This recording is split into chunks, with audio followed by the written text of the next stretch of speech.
When you're born, usually you're born into a dynasty or an empire, right? You're born like as a junior or, you know, following in your father's footsteps. You always say, oh, your father, he did this, or oh, your father, oh, your grandfather, he did this, and we got this, or the family heirlooms. There's none of that in the outer city. I call it the outer city because we left out.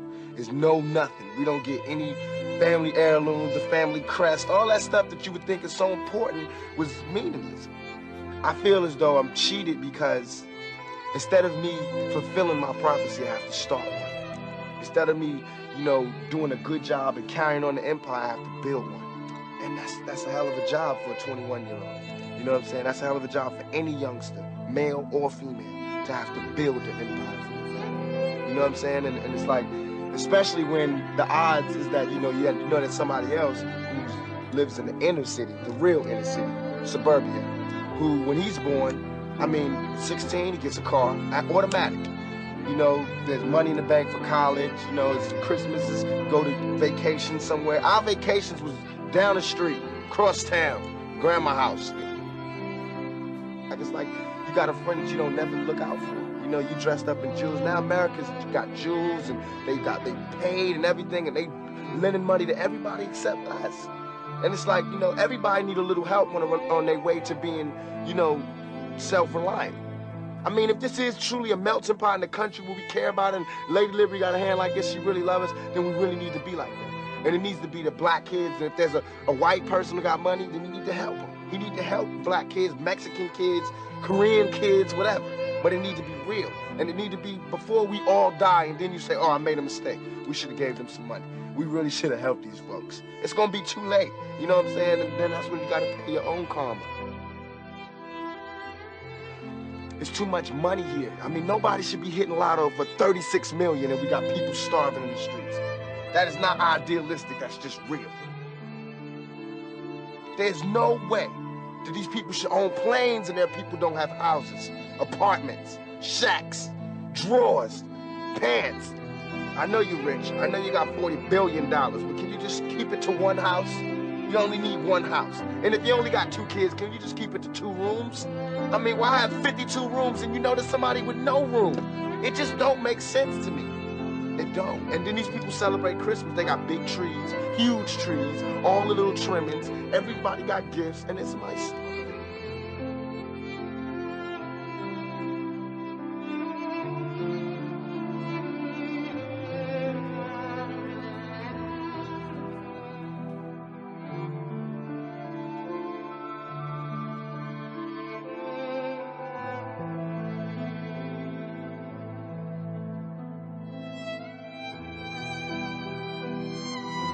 It's a matter of either we stay like this or somebody sacrifices. Somebody lay a track so we don't stay in a 360-degree deadly circle.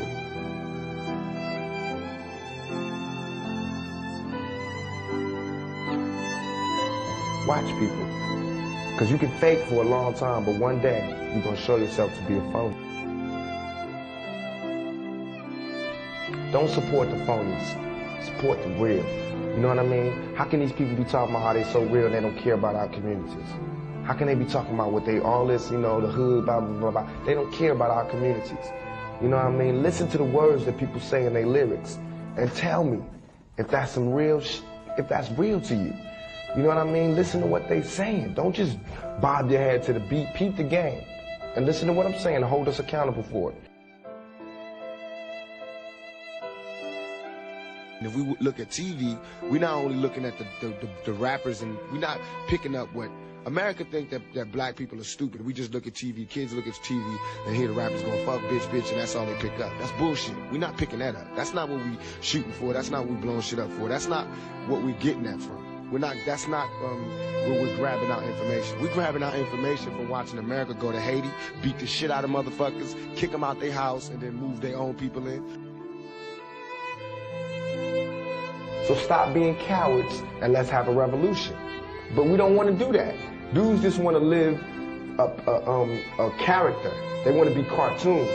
If they really wanted to do something, they was that tough. All right, let's start our own country. Let's start a revolution. Let's get out of here. Let's do something. But they don't want to do that. They want to pimp our communities and portray this image that they know we all can't survive and make it. And that's what I saw. Somebody else blow up and I fade out, that's just how it's supposed to be. That's fate. And I don't got no problems with that. I don't got no problems with nobody in the whole industry. I wish everybody success. All this money that we make in the streets, we should bring it back and turn it back into the communities. We need to have block parties again. We need to have leagues, you know, summer leagues, and football teams, and basketball teams. We need to start taking care of our own. That's how it can be positive. It can be positive when we start, you know, sending these young G's to school, sending the younger G's to college. You know, let them come back and build something. So what I would tell, you know, anybody who would listen to me is that, you know, you got to start peeping game. Peeping the game. The game is the game of life. You got to start peeping how they're doing it. And if you see it, you can see the little signs that says that the guns are turning away from, you know, Europe and Russia and Iran and Iraq, and they're turning to us.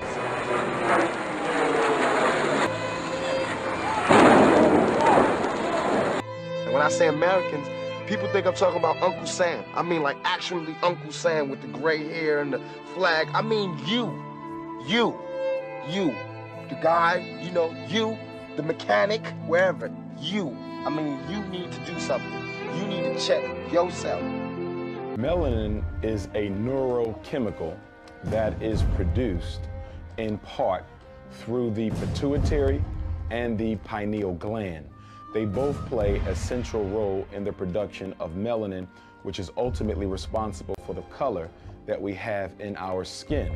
Now, historically, it had always been thought that melanin played a significant role in the intellectual propensity of African people. For example, when you study some of the Greek writings on melanin or the color of Africans, many of the Greek philosophers believed that melanin played some sort of a role in how Africans had been able to create and develop some of the sciences that they had come to be known for. So melanin was always considered an intellectual sort of a chemical. The pineal gland, which produces melanin, it's shaped like a pine cone. And the origin of the word pineal literally means resembling a pine cone. Now, in ancient symbolisms, the pine cone has always been represented because people knew the importance of the pineal gland as it related to melanin and the universe. Melanin is a molecule. And the concept of melanin is, it is black in its nature. And we find it in the cosmos, we find it in the heavens, we find it in water, we find it in land, we find it in everything that exists. The sperm of the male and the egg of the woman, they're both layered with melanin. So that when the sperm penetrates the egg, there is a melanin explosion. And that melanin helps to formulate the fetus within that egg. And that fetus is literally coated with a melanin substance. And that melanin substance then goes on to form the brain and the central nervous system. So every human being begins with a melanin explosion. Melanin is an intelligence.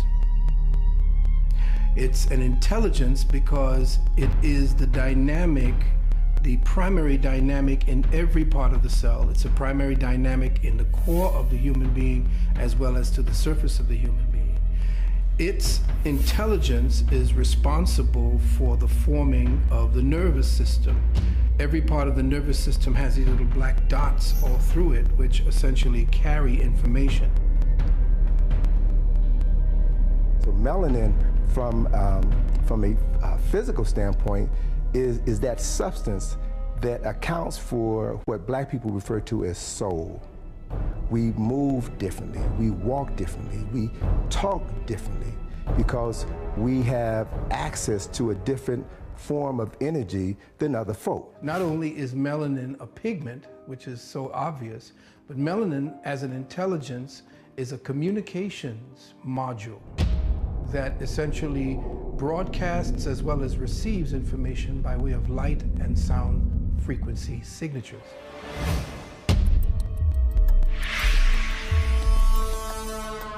Scholars and scientists have been having conferences about melanin, to my awareness, at least since the 1920s. The pineal glands of most of our white brothers and sisters are calcified, and so they make less melanin.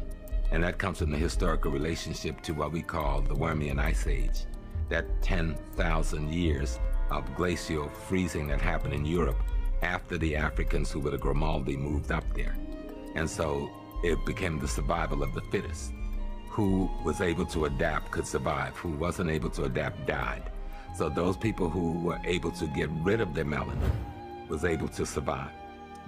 These scientists said that the pineal gland, they refer to the pineal gland as a vestigial organ. That is a calcified gland within the body that serves no purpose, as if the creator would create something that you didn't need.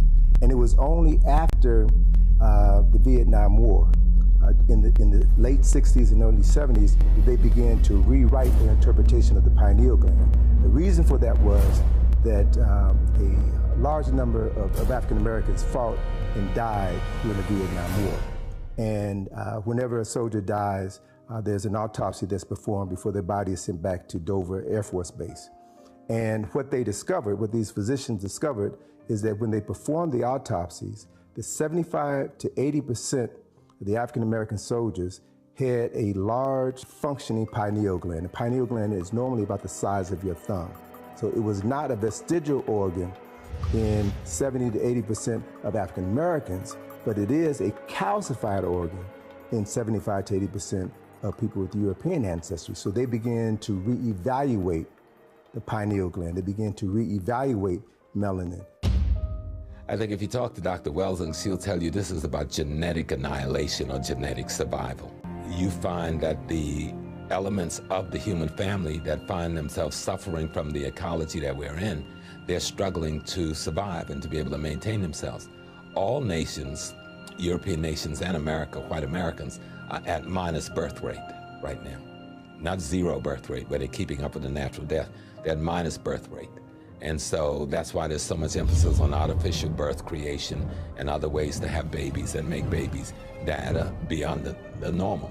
And you'll also find that this adopting black babies, the Haiti thing, getting the children out of Central African Republic and Chad, adopting Filipino babies, Latino babies by the white community on such a high level, it is to infuse their gene pool with the melanin.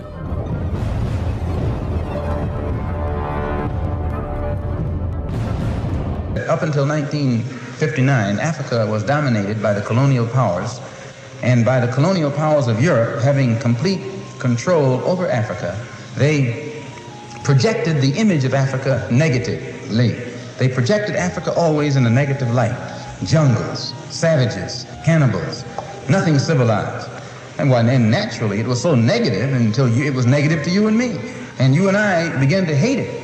We didn't want anybody to tell us anything about Africa, and much less call us an African. And in hating Africa and hating the African, we ended up even hating ourselves without even realizing it. Because you can't hate the roots of a tree and not hate the tree. You can't hate your origin and not end up hating yourself. You can't hate Africa and not hate yourself. And you show me one of these people over here who have been thoroughly brainwashed, who has a negative attitude toward Africa, and I'll show you one that has a negative attitude toward himself. The attitude toward Africa becomes positive. You'll find that your understanding of and your attitude toward yourself will also become positive. So they very skillfully made you and me hate our African identity, our African characteristics. And we have been a people who hated our African characteristics. We hated our hair. We hated the shape of our nose. We hated the color of our skin. Hated the blood of Africa that was in our veins. And in hating our features and our skin and our blood, why we had to end up hating ourselves. Our color became to us a chain. We felt that it was holding us back. Our color became to us like a prison, which we felt was keeping us confined, not letting us go this way or that way. And we felt that all of these restrictions were based solely upon our color, and the psychological reaction to that, we had to become hateful to us. And when we fell victim to this feeling of inadequacy or inferiority or helplessness, we turned to somebody else to show us the way. We didn't have confidence in another black man to show us the way. Where our food, clothing, and shelter was concerned, and our education was concerned, we turned to the man. We never thought in terms of bringing these things into existence for ourselves because we felt helpless. And what made us feel helpless was our hatred for ourselves. That deep within the subconscious of the black man in this country, he's still more African than he is American.